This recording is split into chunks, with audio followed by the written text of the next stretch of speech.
പൂർവികർ എന്തെല്ലാം ചെയ്തു വന്നോ അതെല്ലാം അക്ഷരാർത്ഥത്തിൽ ചെയ്തുകൊണ്ടിരിക്കുക തന്നെ വേണം. പ്രത്യേകിച്ച് ഇപ്പോൾ പലയിടങ്ങളിലും തുടങ്ങിയൊരു സ്വഭാവമാണ് പള്ളിയിൽ ദിക്റില്ല, പള്ളിയിൽ മൗലൂദ് കഴിക്കുക, അങ്ങാടി കഴിക്കുക, അതൊക്കെ വേണം, വേണ്ടെന്നല്ല പറഞ്ഞത്. പക്ഷെ വീടുകളുടെ മൗലൂദ്, വീടുകളുടെ ദിക്റ്, വീടുകളുടെ മജ്‌ലിസുകൾ നന്നേ കുറഞ്ഞു വരികയാണ്. എന്നല്ല പലയിടങ്ങളും പല വീടുകളും അതില്ലാതെ മാറിയിട്ടുണ്ട്. ഇൻഷാ അല്ലാഹ് തൗഫീക്ക് ചെയ്തെങ്കിൽ വരുന്ന തിങ്കളാഴ്ച രാവ് മാസം കാണാൻ സാധ്യതയുണ്ട്. മാസം കണ്ടാൽ ഏതായിരുന്നാലും ശരി റബീഉൽ അവ്വൽ 30 ദിവസവും നമ്മുടെ വീടുകളിലൊക്കെ മൗലിദ് നടക്കണം.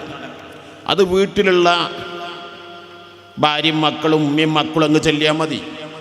ഒരു ദിവസം എന്നെങ്കിലും ഒന്ന് കടം വാങ്ങാതെ, ആർക്കും സാമ്പത്തിക ബാധ്യത ഉണ്ടാക്കാതെ, കഴിയാവുന്ന രൂപത്തിൽ 100 ആളെ വിളിക്കാൻ പറ്റാവുന്നൊരു 100, 1000 വിളിക്കാൻ പറ്റുന്ന 1000, ഒന്നും വിളിക്കാൻ കഴിയില്ല, ഒരു 2 3 മുത്തഅല്ലിമീങ്ങളെ ഉസ്താദുമാരെ കുടുംബത്തിലുള്ള വിളിച്ചിട്ട് മൗലൂദ് കഴിക്കുക എന്നുള്ള പതിവ് നമ്മൾ നഷ്ടപ്പെടുത്തരുത്.